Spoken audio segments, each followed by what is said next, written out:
मंत्री व वरिष्ठ कांग्रेस नेता हरक सिंह रावत ने कहा कि प्रदेश में जीरो टॉलरेंस पर सरकार की नीतियों पर तंज कसते हुए कहा कि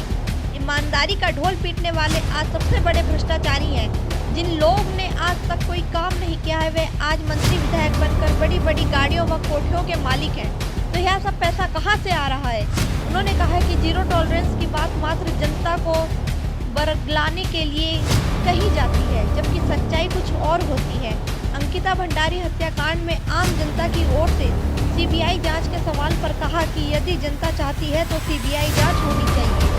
वैसे सीबीआई पर भी अब लोगों को भरोसा नहीं रहा है। साथ ही उन्होंने कहा कि अंकिता भंडारी हत्याकांड के जिस वीवीआईपी का नाम का खुलासा अभी तक नहीं हो पाया है, यह जरूरी नहीं है कि वह वीआईपी कोई नेता ही हो, वह कोई उद्योगपति या अन्य हस्ती भी हो सकती है।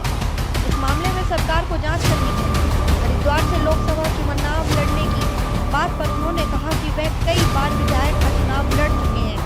अब आगे भी वह चुनाव के बारे में विचार करें। देखिए, मैं सोचता हूँ कि जिस तरह लगातार हम, क्योंकि अंकिता के घर भी मैं गया था और ये मैंने कई बार कहा भी इस बात को कि जो घटना हुई है, और मैं क्योंकि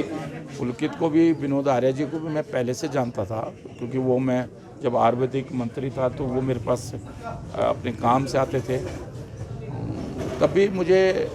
ऐसा महसूस हुआ कि कहीं ना कहीं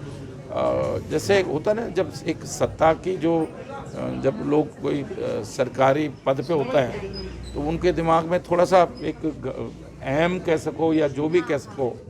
तो मैं सोचता हूँ कि जो भी, जिसके लिए भी वो एक्स्ट्रा सर्विस की बात हो रही थी उसका खुलासा होना चाहिए। क्योंकि भाई अगर नहीं थी, अगर कोई एक्स्ट्रा सर्विस की बात नहीं थी, लेकिन जिस तरह उस लड़की ने अपने दोस्त पुष्पो चैट करते हुए कहा, मैं उसका वीडियो भी देख रहा था, इस मतलब कोई ना कोई वीआईपी तो आ ही रहा था। अब वो वीआईपी कोई जरूरी नहीं कि कोई पॉलिटिकली हो, वीआईपी का मतलब कोई बहुत उद्योगपति भी हो सकता है, कोई बड़ा बिजनेसमैन भी हो सकता है, कोई बड़ा अफसर भी हो सकता है। तो भाई पुलकित के लिए और उसके लिए तो वो वीआईपी है जो थोड़ा सा अपने आप में समाज में जो है किसी क्षेत्र में बहुत आगे है। तो अगर वो उसका खुलासा पुलिस को जरूर करना चाहिए, और नहीं है तो फिर वो उस लड़के ने अपनी डेथ से पहले जो अपने दोस्त के साथ चैट करते हुए कहा कि कोई वीआईपी स्पेशल गेस्ट आ रहा है और उसके लिए एक्स्ट्रा सर्विस की बात हुई है, तो दोनों कंट्राडिक्ट है। तो पुलिस को कहीं ना कहीं जांच को कहीं ना कहीं उस नतीजे पे पहुंचना चाहिए कि जिससे हम समाज को सही चीज़ बता सकें कि अगर नहीं था कोई वीआईपी, कोई सामान्य नहीं था, कोई एक्स्ट्रा सर्विस की बात नहीं थी, तो वो चीज़ें जनता के बीच में आनी चाहिए। नहीं तो लोगों के दिमाग में ये भ्रम रहेगा, ये आम समाज में ये भ्रम रहेगा, प्रदेश के लोगों में, देश के लोगों में ये भ्रम रहेगा कि कहीं ना कहीं जांच में गहराई से जांच नहीं हुई है, और इसे लोग सीबीआई की जांच की मांग कर रहे हैं भाई। और मैं सोचता हूँ इस केस की सीबीआई की जांच, भले ही देखिए पूरे देश में सीबीआई पे भी लोग बहुत भरोसा नहीं करते हैं, लेकिन जब यहाँ के लोग सीबीआई की जांच की मांग कर रहे हैं तो मैं तो कह रहा हूँ कि मुख्यमंत्री को इस केस को सीबीआई को दे देना चाहिए। अब जब मैंने राजनीति में एंट्री की, पहली बार एमएलए हुआ, पहली बार मिनिस्टर हो गया, और तब से लगातार एक ही पद पर 30 साल से रहना, तो मैंने कहा नहीं, अब मैं